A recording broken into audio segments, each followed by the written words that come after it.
बिस्मिल्लाहिर्रहमानिर्रहीम। अस्सलाम वालेकुम। कैसे हैं आप सब लोग। उम्मीद है अल्लाह पाक से आप सब लोग ठीक होंगे, खैरियत से होंगे।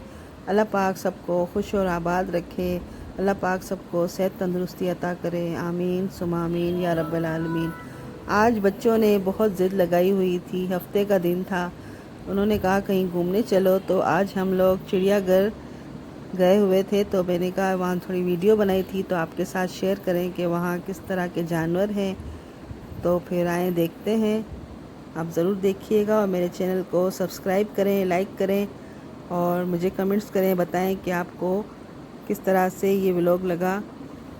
तो चले फिर देखते हैं।